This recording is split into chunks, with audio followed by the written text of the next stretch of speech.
Good evening. Welcome to a new special show on Sunday at 7 o'clock. Your Bluemour Mill with my co-host, Big Joey. How are you doing, my friend?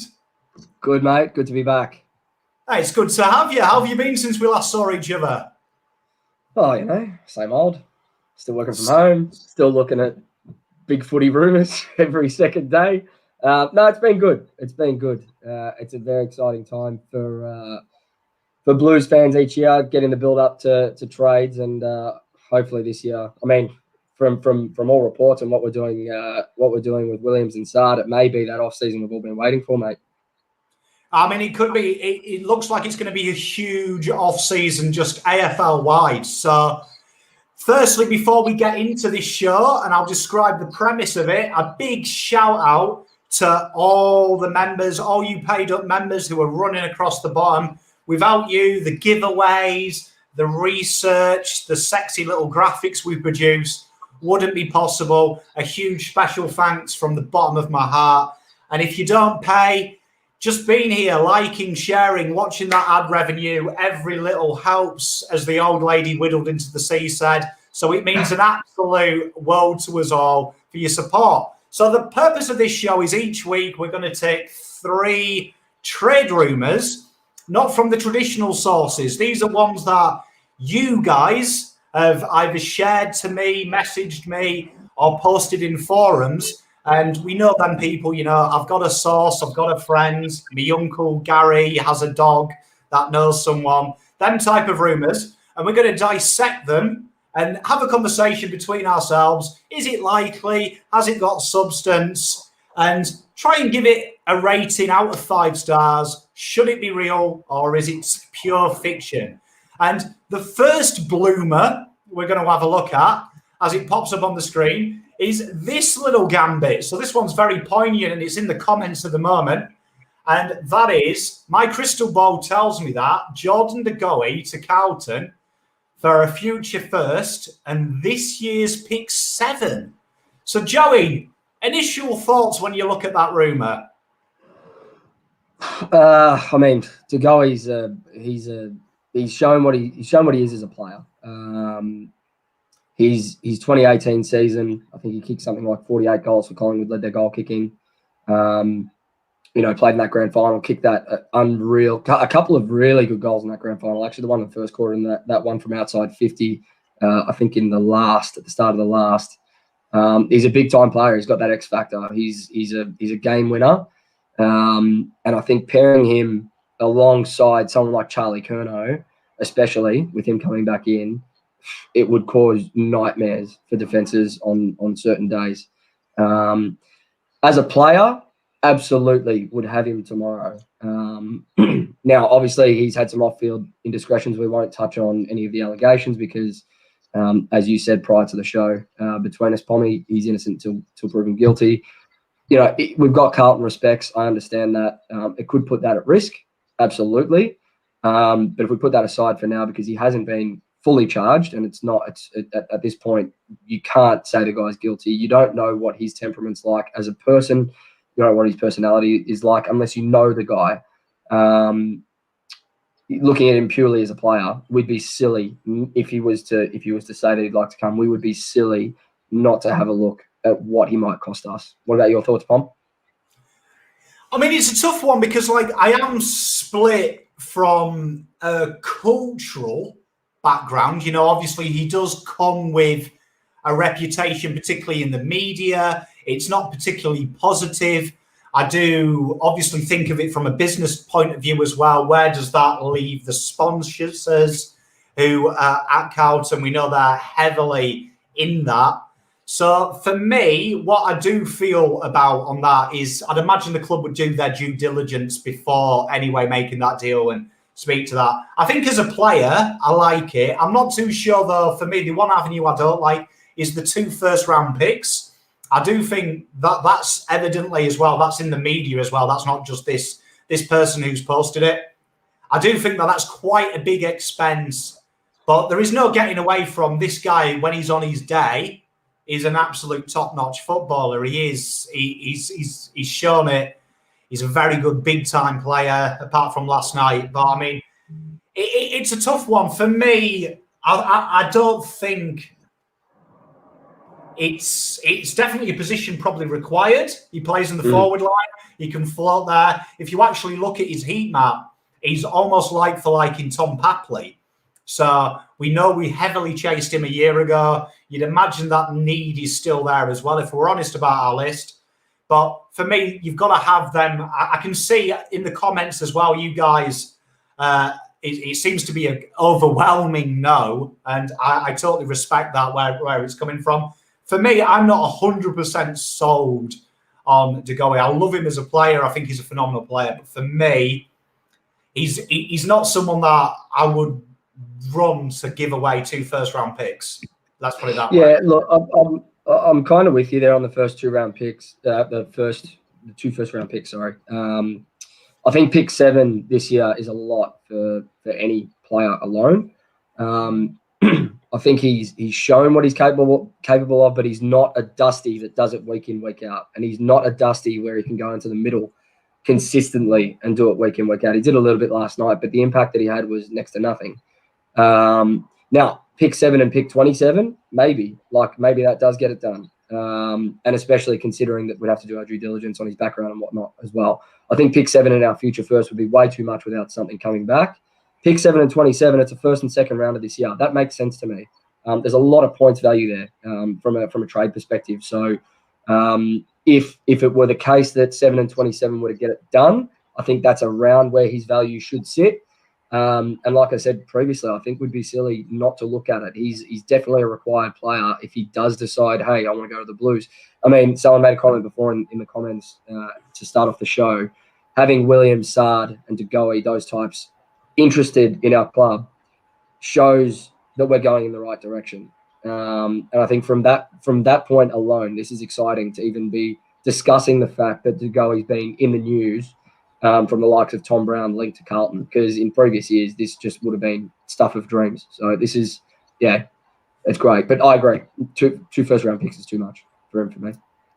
Well, let's have a look at what you guys are saying. As always, smash out. This is an open discussion, me, Joey, and you guys, and we'll try and get to the bottom of it and give it a firm star rating. Tom DR here. I like this comment as well, because this is something to always bear in mind. I could be wrong, but you could almost boil down his bad form in recent times to him possibly wanting to leave the club. On one minding, but overall, I think we should pass. I mean, I think when I watched him last night, coming from a soccer background, we always have this moment when a player is linked, and sometimes you can almost see if they're playing with the mind that they're going somewhere else. And the way the soccer works as well, quite often you have players agree to a transfer well in advance. So it's in the news. This time next year, he's playing for another team. And you do see it in their performance that psychologically they've checked out. Mesut Ozil would be a great case, and Paul Pogba last year was adamant to Real Madrid. They check out mentally, and you see it in their game, and you're like, God, he needs to go today. So I think that's a great point. A lot of the talk, as I thought Buckley was interesting yesterday as well. Not often do coaches address it direct, but he was very adamant what was holding him up was money. And I thought that was quite an interesting thing, because a lot of the reports are coming out that Collingwood have lowballed him, and they have a very tight wage structure. So obviously, if Carlton have been discussing for a while with him, if they're offering him good money, that will obviously unsettle a player. It's a very common thing. You see it in a lot of other sports, that you actively look to unsettle players to push through moves. So it could be an element of that. It's a very good point that Tom makes. I fully think that's a spot-on comment as well. For sure. I mean, when you talk about his contract value, Pom, for me, like I understand that he may be lowballed at Collingwood. I don't know what that figure looks like, but for me, considering his injury history, considering his off-field indiscretions, considering his form of late and his form in terms of consistency in those games, yeah, he can win games, but like it's not done week in, week out, right? Like it may be 4 times a year, 5 times a year that he explodes. For me, that's like and purely playing forward, that's anywhere between 750 and 850k in value, considering all of that. What are your thoughts? Because in the media, it's he's $1 million player, he's this, he's that, he's worth 2 first-round picks. For me, that's way overs for De Goey, considering everything around him. I would have thought 750 to 800, 850 would be his range, considering the type of player that he is. Oh, 100%. I mean, for me, I think when I look at our forward line, that I think we have a lot of players like De Goey in the terms of Martin's mercurial. Martin 1 minute can have 8 touches and do nothing, but it's that quarter where he takes 4 marks and kicks 4 goals. And for me, De Goey slots into that category. He's mercurial. He's going to have them weeks where he does nothing like last night. But then you look at the Essendon game this year, you look at the prelim the week before, he can turn it on when he needs to. And it's, for me, I'm not a fan of paying big money for that. I think when you've got Martin, who's on $1 million, and we've extended that to next year to cut for the 50% wage cut, and then it drops.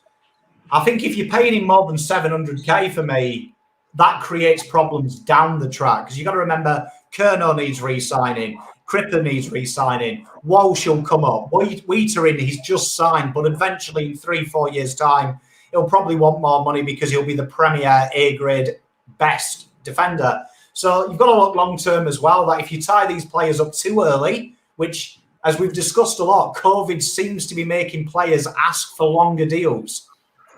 There is a worry if you put a lot of eggs in a 700k basket that in 2 years' time, when it doesn't work out, how are you on trading that cost? How are you on trading that cost? So it's a very good point. We'll take a couple more comments on this. I like Tim. Sorry, mate. I like Tim P's comment that I've just seen. 700k over 2 years, maybe, but that's a big maybe. And I think that's right. Like, you're not going to give him a 4-year deal or a 5-year deal because you just don't know with his injury record, with his off-field behaviour. 700k, maybe a little bit under. I'd say maybe 750. But the length of the contract for someone like De Goey would be massive. You can't possibly. He's not in that Ollie Wines or that or that Clayton Oliver type of air where you can happily offer them 5 years and you know they're going to be a good player for 5 years for you. They're not going to break down. They're going to play consistently and they're going to give you good, consistent football. So I think that's about bang on. It'd be 2 to 3 years max, I would have thought. Oh, 100%. Rob Galaccio, I've had a go. That's all we can do. Rather use the money towards Josh Kelly. What are your thoughts? For me, that is where I would be thinking 2 first-rounders is used on. I think, for me, my priority when I look at the list is forwards a tenner penny. You can find them. Do you know what I mean? We've also got to remember we've got Eddie Betts there. That was sold by a lot on his craft, his knowledge, building it. We've seen the improvement in Zach Fisher's game there. I'm starting to see Mickey Gibbons have elements of Betts. So for me, I also think that if you can go out there and you can get a small forward who's young, you can create that within. I think Zach Fisher showed a lot as well towards last year. So for me, I don't see the small forward as a need for firsts at the moment. For me, I'd rather spend that on Wines, Hunter, old mate Oliver. That's where I am. But it's a great conversation because De Goey's one of them players that, for me, you either love him or you hate him, isn't he? He's that neighbour that when you speak to Collingwood fans, they probably don't want him as a neighbour, but they wouldn't mind going into war with him. So for me, he's that Toby Green type player, isn't he? He's that player that you just love to hate. And he's got that face, hasn't he? I think everyone has been mugged in their life by somebody who looks like Jordan De Goey. I know I have. So for me, it's a tough one. I mean, let's go to a star rating. Give us your stars. So 5-star is guaranteed to happen. No stars is no chance. Is me dating Taylor Swift likelihood. I'm going to give it a 2 stars. I think there's no smoke without fire, but I personally think it's a money building exercise from Jordan's dad. Yeah, look, absolutely. I'm right there with you. I'm about 2.5. I think it's 50-50. It could be a money building exercise. It could genuinely be interest. I've heard, not from rumour mills, not from forums, I've heard that he is disgruntled from a quite a reliable source at Collingwood.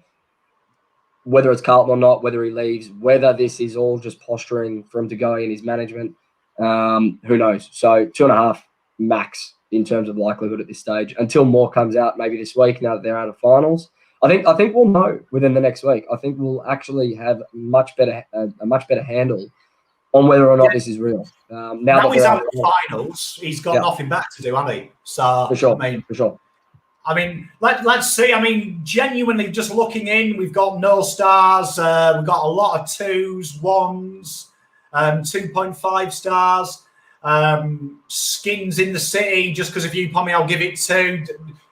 Don't listen to me. Honestly, trade rumours historically, I'm horrible at. JSD, I do love this one for me. Stevenson's another guy that is out of contract. And if you look, similar position, similar numbers as well. And you would say probably a fraction of the cost.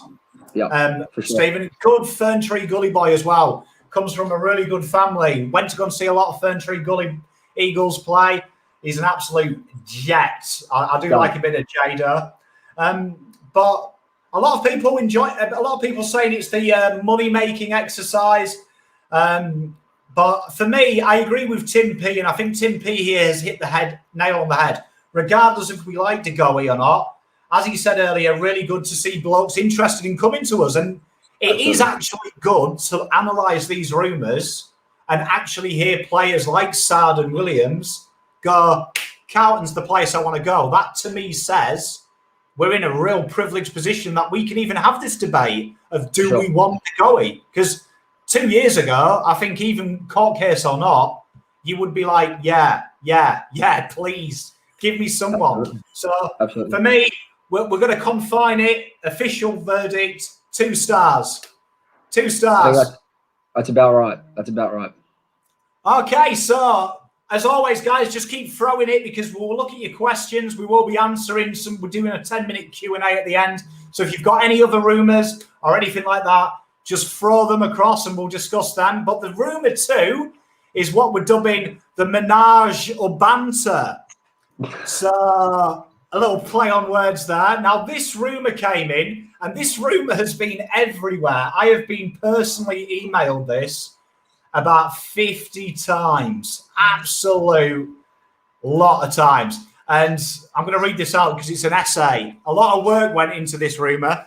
But the Bluemour Mill says, the crystal ball predicts Carlton receive Zach Merritt, Adam Sard, Clayton Oliver, and Frio's next year's first.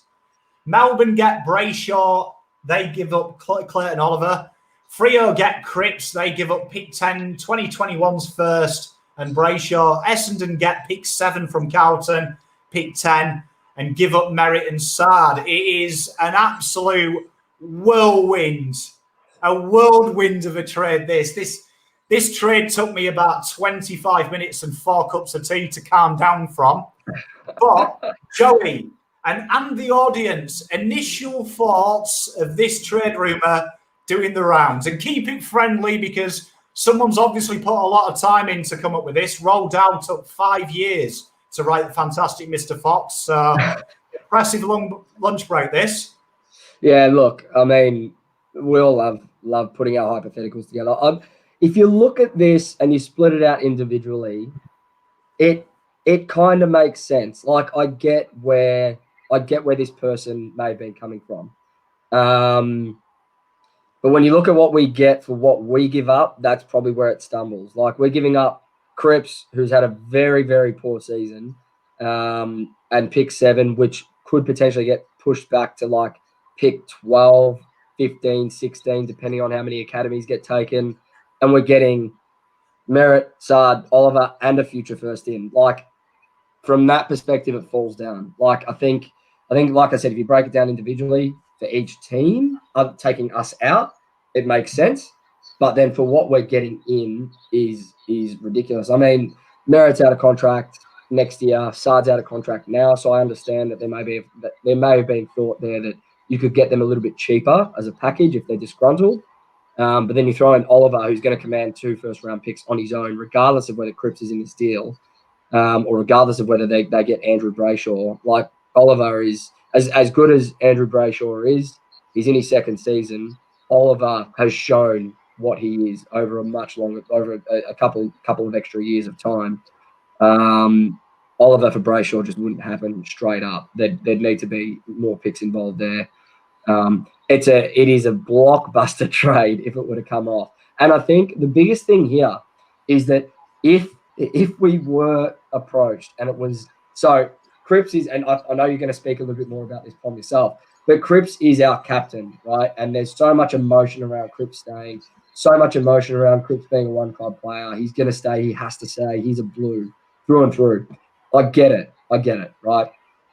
But if these clubs came to us and said, this is what we need to get this deal done and this is what you will get in return, hypothetically, you're not saying no to that. Cripps or no Cripps. Could be Charlie Curnow in there. I don't care. You're getting Sard, Merritt, and Oliver plus a future first to only give up your captain and pick 7. Yeah, there is in no way that this will happen. But hypothetically, if it did, you wouldn't say no. So put the emotion around Cripps aside. This deal would be something that the media would look at and go, Carlton have won by a lap on the field, a whole lap on Flemington Racecourse. Forget about the next horse. It's lapped it. They're well and truly ahead, plus 6 lengths. So from that perspective, put your emotion aside. You do this deal in a heartbeat. From a realistic perspective, like a 0 at this stage, I would have thought. Well, I mean, if Fremantle, Melbourne and Essendon were willing to give up all that, I mean, I'd probably ask them if they fancy paying me mortgage as well, take the piss a bit. But, I mean, from a point of view, for me, like if we break the trade down into value, it probably, like you say, you are getting 3 players for the loss of 1, effectively. So, because I think everyone here would admit, pick 7, if we were to get Oliver, that's going. Essendon want pick 7, evidently, for Sard. So, one thing we can guarantee is we won't have 7 in this draft, from what we know at the moment. 7's gone, so 7 has no emotional attachment. For me, though, Cripps is a big one, and I understand that. What look does it look for me? When I initially saw that, I see Cripps' name, I see a lot of players coming in. A lot of players. That's a big value. If Tim Kelly was 3 firsts, Cripper is 4 firsts. Do you know what I mean? To the value to Carlton. I can't see it. The only way I could ever see Cripps leaving for me is he says he goes. I couldn't see Carlton doing it. I think he's too valuable to the club, not just for his ability, but also what he brings to the club. So I would expect a trade like that if Cripps was there. But for me, I can't see the other clubs doing it. Genuinely, I can't see the other clubs doing it either. I can't see them holding that much value in a draft and in a trade that is so short with short and lifts, because Fremantle there have just pretty much pulled aside their side. Do you know what I mean? To gain Cripps, and Brayshaw is their Cripps for the next 10 years. So it doesn't make sense to me. I don't feel it. Let's see it. Warren Judd living in a fantasy land. That was a kind way of saying it, I think, mate, as well. Yeah, when I looked at that, I was feeling the same. Maxamood, I agree with you. Don't know what they're talking about. No way we trade Cripps. Yeah, I don't think. Remember, no one's saying it's going to happen. This is coming from the rumour mill that we all live on. So we're trying to dissect. Is it? Pretty much everyone's saying it's not going to happen. Where are you? Where are you, Joe? Your likelihood. I'd love it if you gave it a 5 stars. No chance. Look, and like you said, this isn't something that we're saying will happen. We're saying this is something that absolutely won't. It's taken from a rumor that's come up during the week that we thought we'd address. There is no way, absolute no way this happens. Cripper's going to sign a deal in the off-season with us. I think we're waiting for list cuts to be announced by the AFL officially and for salary cap to come in. Look, it's purely just to, Cripps' name's been thrown up. This isn't the only rumor he's been thrown up in. It's been thrown up in a couple of others. Apparently, Freo are into him. I don't believe it for a second. A 0 for me, absolute 0. And I think, like everyone's saying, I think we can move on from this one pretty quickly because the likelihood is genuinely 0 out of this.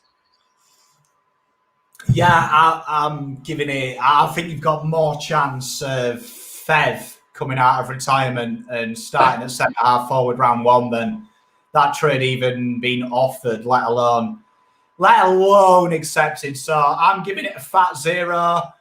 I'm pretty sure unanimously as well, the audience are giving that a big fat zero as well. So I think we can officially say, as the official trade chamber of commerce, that's zero chance of happening. So let's go Absolutely.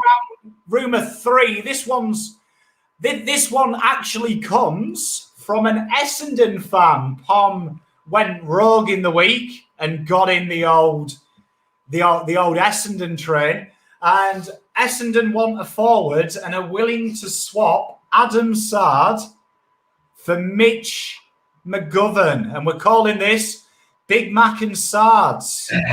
It's very good from you, Pom. Very good, mate. Tell you, Pom's had a lot of time in lockdown. So where do we stand on this? McGovern for Sard. This is an interesting one, this. I think the comments are gonna really blow up on this one because I know it's funny. It's funny. So if I look at McGovern alone on his own from the perspective of a Carlton fan, he's frustrating. We've been told that at times he's a decoy. We've been told at times that he plays a really important role. But you look at his stats and he gets like 2 disposals, and it's like, what are we not seeing, right? And I mean, for me personally, I think Mitch offers us so much. I think he's been a bit of a victim of Charlie's absence this year. I think as the second best forward behind Mackay at times. That's not the role he plays. If you look at the role he played at Adelaide, he was behind Walker, he was behind Jenkins, he was behind Lynch.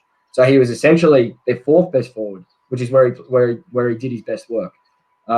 With Charlie coming back, I think if he were to stay, you'd see what value McGovern would bring. And you can just go back and look at his games in 2019 when Charlie did play alongside him and when we had Harry in the side as well, and look at what he did do for our side. He was truly adding value to us. But in the context of this trade, if Essendon do need a key forward, and if they say, we will do McGovern for Sard, Carlton have to look at it for me.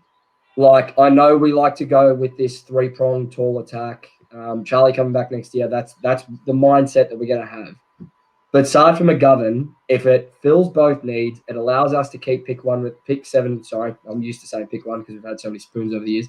Pick 7, it allows us to keep that without splitting it.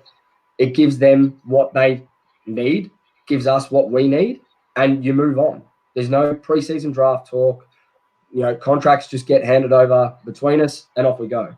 I think McGovern personally needs a bit more time to prove himself. It's only his 2nd season. He had issues in the first with, coming in quite unfit. He got himself really, really good towards the end of last season in terms of fitness, and he showed what he could do in that Saints game. But if Essendon were to say our interest is with McGovern, that's what gets this deal done, I think the club would have a serious think about it. I think they'd be silly not to. Rather than trying to jump through hoops and split pick 7 with Brisbane or Geelong and get 2 first-rounders at the back end to then appease Essendon with a first-round pick. And it is one that's going to polarize people. I know some people really do not like McGovern, what McGovern brings, and I know some people do like what he brings. Tim Pease just said, no, Joey, he's shite, and that's one person that obviously doesn't like what he brings. But I've seen in here in a couple of other comments that, there is Tanush live stream Kakar, give McGovern a chance. Absolutely. We've got Jack Silvani as well. It's not one that we brought up in this rumor, but Jack could easily be part of this trade as well, along the same vein. If it's McGovern that goes, Jack plays 3rd tall. If Jack goes, McGovern plays 3rd tall. So I think we're going to have that structure regardless. Just depends what Essendon ask for. And I think this is within the ballpark. I don't know about you, Pom. Well, I mean, if I break it down, it makes sense because Danaher is off. Do you know what I mean? Essendon have pretty much confirmed that he is going.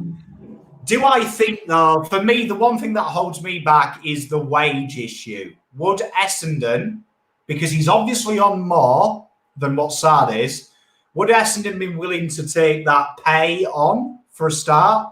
My second question is, McGovern has just re-signed. He's got extra on the deal. So there was evidently there was a silent extension. So he is here. Would he want to go? Do you know what I mean? Obviously, for that extension to be there, the club want him. So he's a required player. There's a lot, for me, on its face value, I'd do it all day. I'd do it all day. I probably would. If I'm honest, I'd do it all day because we've got Jesus, like you say. You can go out there and get Alex Sexton if you need to for pretty much bugger all. He's a player that's not mentioned but has said his agent that he's seeking opportunities elsewhere. So there's another player that can come straight in and play that third tall role for the fraction of the cost. So for me, on face value though, they really haven't got anything because it was interesting today. I had the very privilege of speaking with someone in list management in the AFL. So he explained the preseason draft to me and went out and wrote a nice little statement. And I'll just read it out here. I'll blurb it. And this is why he was saying Dodoro has literally no pull on a player like Adam Saad.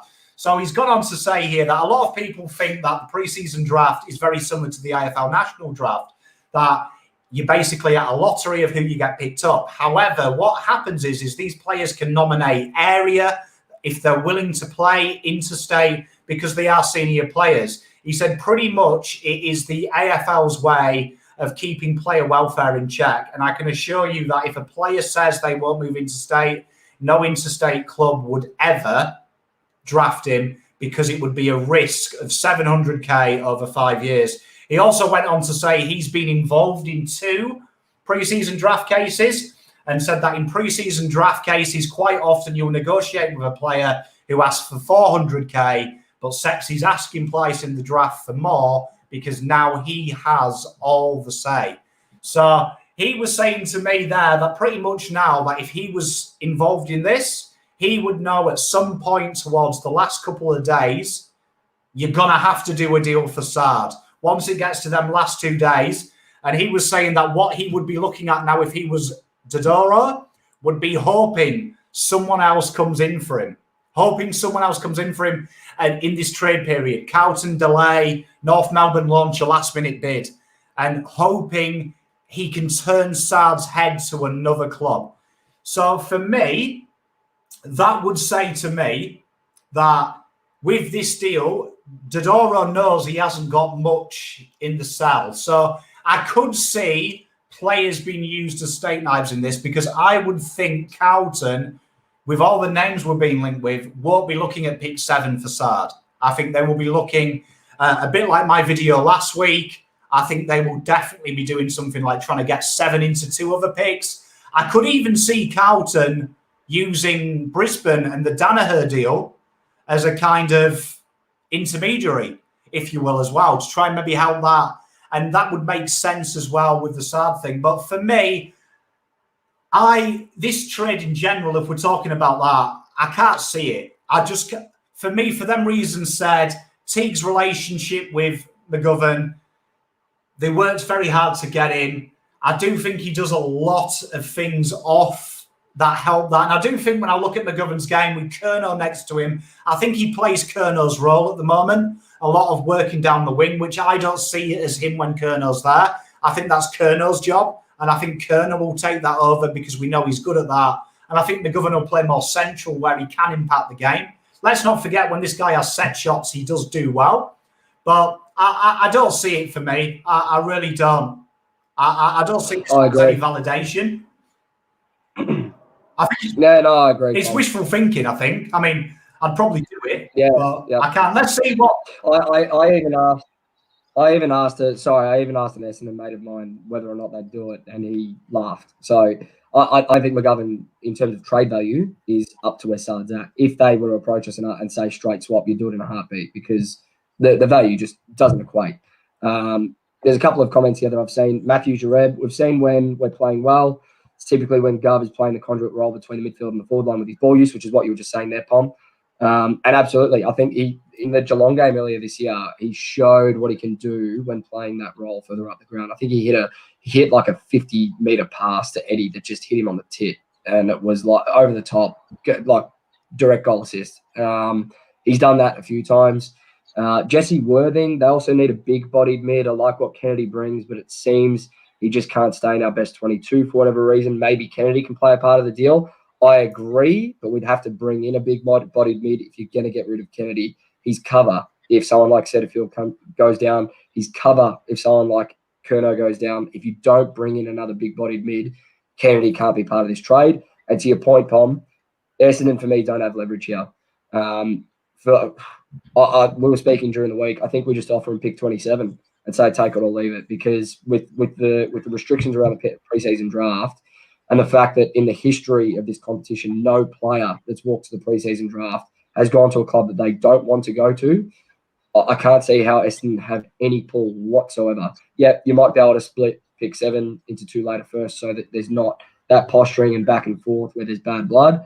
And where Carlton develop a really poor reputation at the trade table, Brisbane may be that avenue if the Dons decide to match the Danaher deal. But for me, pick 27, and that's it. Dodoro, go away. If you're asking for more than that, you're asking for pick 7 and a player, which is what's being thrown up around some of the traps. Like, that is just absolutely ridiculous. You just walk away from it and let Sard walk. So.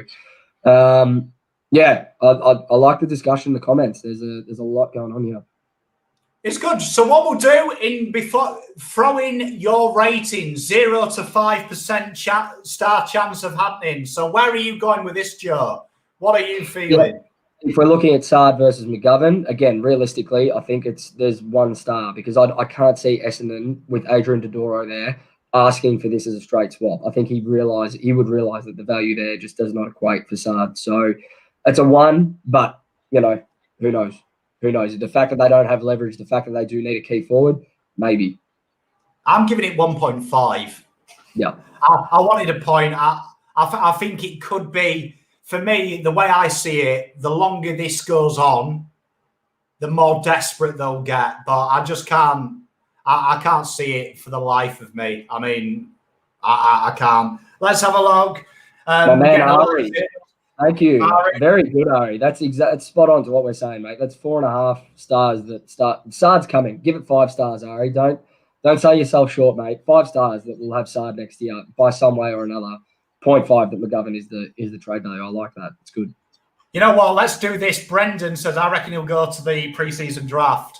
Let's give a star rating. Sard, right? I want in the comments, draft or trade. Give me a draft or trade you think how we'll get Sard. I think, bet your ass to a barn dance, it's draft. Yeah, it's looking that way.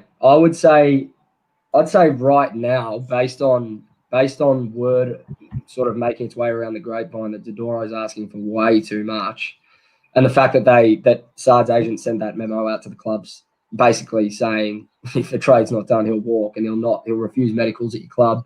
If you take him, he'll say no. He'll sit out for 12 months. I would say that a trade is looking way less likely than him walking to the draft at this point, unless Dodoro decides, you know what, I need to stop with this posturing rubbish that cost us pick 5 and pick 9 last year for Danaher. Let's get something in return for him. He's walking to the draft. It's going to be another Jack Martin deal, which for us is sensational. Like, to get Jack Martin and Adam Sard for zero in terms of trade value is an unbelievable effort for any club. So if that were to happen, and if it's just Williams and Sard that we get and there's no further trading, as a Blue supporter, you give this club an A+. That would be phenomenal. Phenomenal.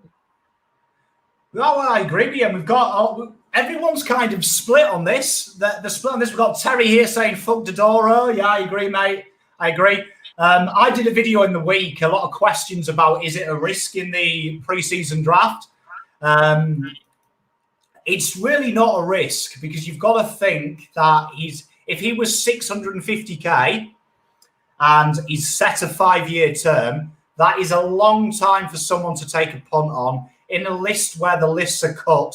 And his agent has said he would enter the draft and end up at Carlton, specifically refuse medical records with any other club. And as Paul Roos said on radio, it would be madness for a club to take him based on that risk alone. So speaking to a guy who works in list management in the AFL, he said no interstate club would take him because he would literally put on there he's not willing to go because he's got a lot more rights than, say, an 18-year-old kid. It would be unprecedented for anyone to do it. And you've also got to remember the way the preseason draft works, not every club has a pick in it. It's based on how much list space they'd have. And if you look at the 7 teams that have picks before us, most of them are at 90% capacity already with 3 players to come in the draft. Remember, all these teams have to take 3 in the draft. So based on that, we have the largest open space on our list, even with our 3. We've got room for 3 players at the moment without any more delistings. So it's very unprecedented as well when players' contracts are cancelled. That is deducted long-term off your salary cap too. So if you delist someone and fire someone effectively, that comes off your salary cap for that projected time. There is a penalty for that. It's very similar to the NBA. So there's also that to play into account as well. So, and you've got to look, the only rivals to us would be North, and look at what North are doing. Not offering Higgins a contract because they want players that will play for them. They have specified there is a change in culture. So you've got to read between the lines. It's all right saying someone will take them.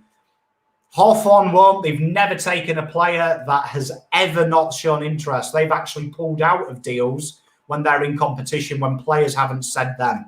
So you're talking, for me, absolute nonsense. If he goes to PSD, guaranteed he comes to Carlton. That is 100% certain. If list managers are saying it, if the media are saying it, if he's saying it, it would be unprecedented. The media would have a field day. And for me, it answers the question, though, why have we got the PSD if it's so easily manipulated? So it's an interesting one. So, guys, throw in your comments over trades. We'll start with this one. Matt Gondolfo, both of us can do this. How many more do you think will be cut from the Carlton list? Where do you stand on that? There is a few there. We've got Poulsen out of contract. Yeah, it depends, right? It depends where the list cuts for next season come to. Like if it's 35, you're going to see a lot more players getting cut at the bottom of our list, unfortunately.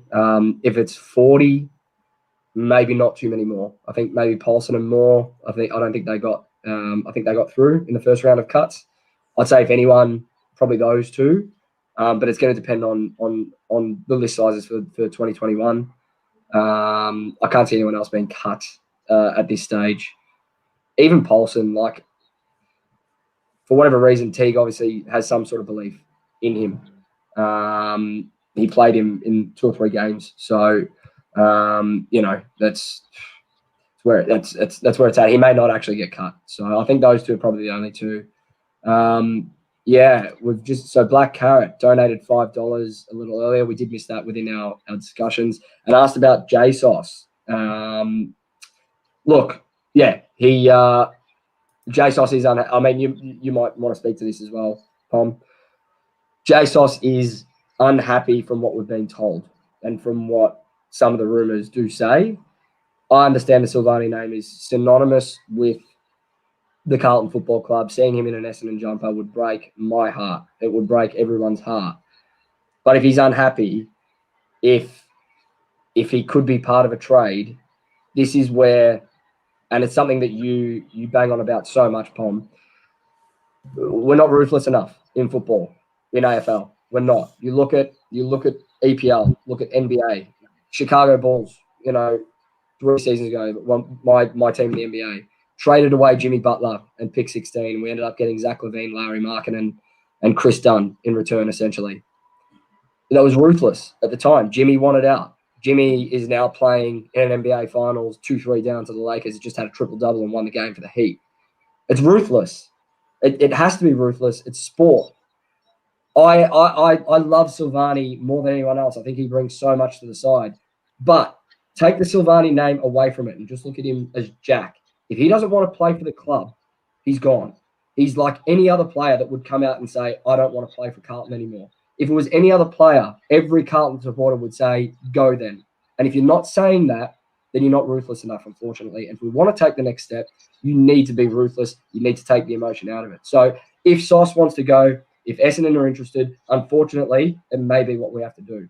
What are your thoughts on that? Well, I mean, genuinely, I'd love to know where these rumours came from, because, I mean, it was all over the forums before the papers. I'm pretty sure Tom Brown just searches Big Footy and takes whatever he sees and then writes it. But for me, when I look at it, if I read all the articles say it's his problem. It's not the club's, it's his problem. And for me, if he has an issue with his dad not being renewed, he wasn't fired. Remember that, he was not renewed. And Sauce doesn't seem to have a problem with it. Ben Silvani, has anyone seen him play? Like, I've had the fortune of seeing him play 4 times for the Northern Blues, and I've also seen him play as a kid. And I'm telling you, that was a work in progress. That was a long time. And Jack has been around football, for me, his entire life. So Jack Silvani knows how ruthless, how cutthroat, how if you're not slightly good enough, you're cut. And there's been better players than Ben Silvani delisted. Ben Silvani, there's been 10 times better players than he's ever been. I could see him being upset, but to turn his back on the club that his dad represented and his grandfather represented, I can't see it. And I know some people have said that he wants to go to Essendon. For me, I can't see it. I read a report the other day that he wanted to go to Essendon to stick it up to Carlton. If that's his mentality, I love Jack. He's one of my favourite players. Fuck off then. If you're that petty and childish, I don't want you here. If that was someone else, I'd be saying the same. But for me, I don't buy into it. For me, I genuinely don't buy into it. For me, if that was an element of truth, the club would have done their douse the fires quickly when it started. And the fact the club hasn't said anything about it, for me, says absolutely zero chance of it happening. The only way I could see, and I can't remember who said it here, but there was a great comment about there was rumours going around that he wanted to play in the midfield, and Jack's been told he's not playing in the midfield. For me, that I personally, from me, when I look at Jack's position, I think he looks like a midfielder, and I love his midfield hustle. I think for me, that's where he is. And for me, if the conversation was worded like this, Jack wants midfield opportunity and we can't give him it, I would rather Jack go, because I love him and I think he needs to play. And that's the way I always look at players I like. We had Josh DeLuca, a good friend of mine. Do you know what I mean? I became friends with his family through this show. I was heartbroken when he got delisted, but I love the guy and I want him to play. I want him to play. Same with Jack. I want him to play. So for me, absolutely. Yep. If he's not going to get game time, I'd rather Jack Silvani represent North Melbourne and try and fight his way back to Carlton, because that affinity will always be there with the club. And it's happened 1,000 times in soccer. Players have left because they didn't get the opportunity, and it's come back and bit that club in the heart, and they've paid overs to get him back. So for me, I can see Jack's future being a tagger, getting in there, stifling, and that's probably the one place with his ability and his skill set that he would suit. He would suit because he can run all day. He's not incredibly fast, but he's good at stopping you. And I like that option, and he'd be valuable to another club for me. Valuable. I mean, last year he led our stats for me as well in entries inside 50 that resulted in shots at goal. So I've always seen that intermediary on the half forward. And on that point, go watch the Melbourne game from last year that we lost late in the game when Jaden Hunt kicked. I think we lost by 2 points or something. That game there shows what Jack can do. He can hit the scoreboard, but his entries inside 50 that game, his ball use, his smarts, Jack's smarts in that game, his game awareness, to actually hit targets, which is what we missed so often this year. Playing as that high half forward through the middle, can win the ball at clearances and stoppages and get out of traffic. That's where he's best suited. So for sure, if it's true that he's not going to be given midfield time, and that's what he wants, I'd let him go. I'd love to see Jack blossom in another club because I think he's got so much to offer as a footballer than us not be able to give him that opportunity. So for sure, I agree with that, Pom, for sure. And he kicked 3 goals in that game too. So he can be genuinely unbelievable on his day. Logan Gent. Oh, we've just got another one that's come through. Black Carrot again. Wowee, $50. Thank you very much, mate. Carlton's Destination Club, JSOS stays, loyalty, prestige, and the now winners only flaggers. Thank you very much, mate. Much appreciated. Logan Jennings has thrown one to you, Pom. Would you throw a punt at Jack Higgins? Just throw a second rounder or a third to test out the waters? What are your thoughts? Have you been reading our group chat that me and Joe are in? Because we had this conversation the other day. To answer your question, for me, the way I look at it, Zach Langdon's just nominated West Coast Eagles, and Jake Arts is rumoured to be fuming that he was dropped. And they're getting Rioli, another Riolian. He's declared Richmond is his destination through the father and son. So now Richmond are obligated. If anyone's been watching the Northern Territory's coverage of the Rioli kid, he is an absolute jet. He looks exciting. He looks an absolute excitement machine. So for me, I would say they have got too many West Coast and Richmond small forwards on the list. So you would say they have to be looking. It's a little bit like us now that Zach Williams is coming. You would have the argument, and I saw this one posted as well, O'Brien and Dow, where do they slot in? There's a lot of players there going into 3 or 4 positions. So I think Higgins would definitely be someone that Richmond would probably, if they can get some value, he's probably not going to play. A bit like Butler, he was kept for too long, and look at him now, going to flourish. I'm a big fan of Jack Higgins. I think he would be someone that would be nurtured by Bex as well. He's got flair, he's got X factor, and for me, Bex can teach that. He's got that base to work from. So definitely be someone, and I know your boy as well. I'd be asking the question about Jared Cameron as well. I know you're a big fan of Cameron. I mean, 2 players I think will be pushed down. Massive fan. I think I said it on a show the other week. Either him or Petruccelli I'd be looking at for sure if they were there. Cameron for me, and I'm not going to make the comparisons to Eddie or to Charlie or whoever, right? But I think what I've seen from Jared Cameron, from what I've watched, quite raw still. He's still young, but give him a year or 2 to really develop and play every game in a forward line at the feet of Charlie and Harry and Gov and whoever else plays there alongside Fisher and Gibbons and Betts and whoever else contributes at ground level. The kid's a freak. Like he's got, even on, I remember watching his debut game. I think he kicked 2 goals, if I'm remembering correctly. His game awareness for someone that was so young at the time, like, and he's just, I'm not going to say his awareness to kick a goal because he's a small forward. That's what he's supposed to do. But Jared Cameron's awareness at ground level and just football smarts, I was blown away considering how young the kid was. And I was blown away considering the talent he had around him. He had Jamie Cripps, he had Petruccelli who burst onto the scene that year. You know, you got Kennedy and Darling in that forward line. He took the game on and he made it his own in a forward line that had superstars in there in a grand final year, in a premiership year. So if Jared Cameron's there and he's gettable, I think he comes cheap. I think he comes as a second or third rounder, second at most, and you take the punt late in trade period because it's what we need. Absolutely what we need. If it's not Jack Higgins, if it's not Jake Arts, if it's not Jack Petruccelli, and Jared Cameron's there, I understand he's just signed a contract from memory as well. If he's there and he's gettable, you give what West Coast are asking because it's what you need for your future in that forward line. He would be an absolute gun for us, and it's something that he reminds me of Jared Pickett. Jared Pickett was the biggest disappointment for me because I had massive raps on that kid. Unfortunately, his body let him down. He never reached his full potential, but he showed flashes during his time at Carlton of what he could do. If Jared Cameron stays fit, he will show that he can be Jared Pickett and more. Oh,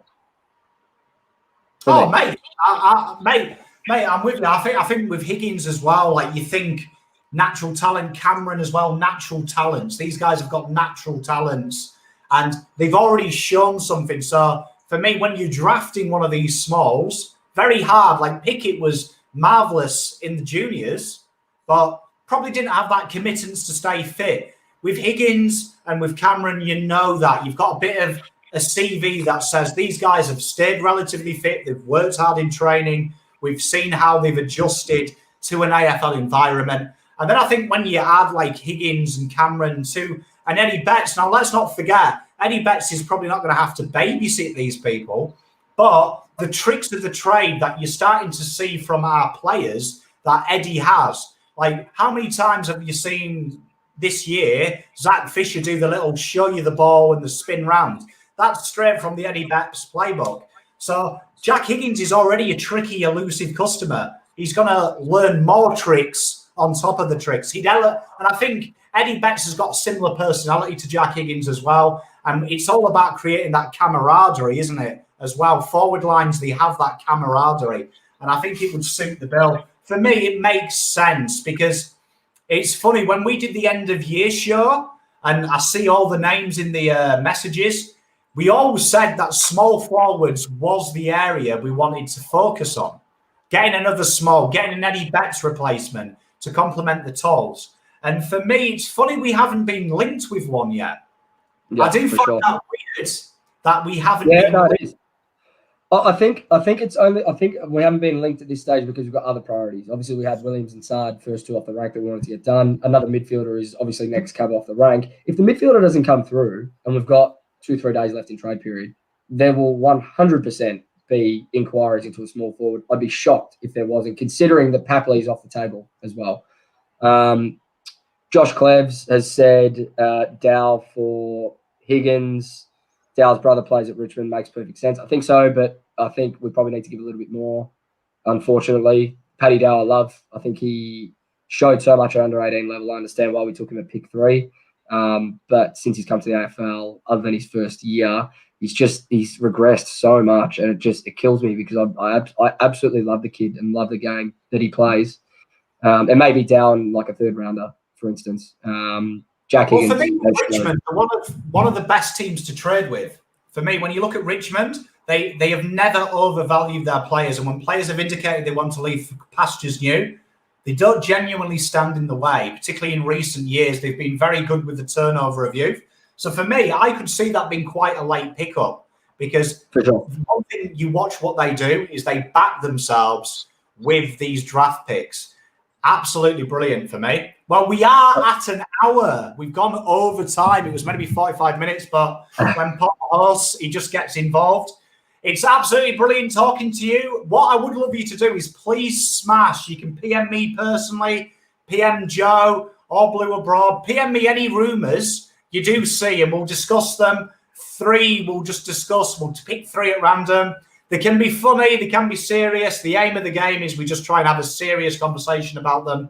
But as always, big shout out to everyone who stuck around and watched. Love you all. I've been the Pom. We've got Joe here. Say hi, Joe. I'm Joey. I don't have a sign off like you, Pom. Unfortunately, not yet, mate. But thank you very much, everyone.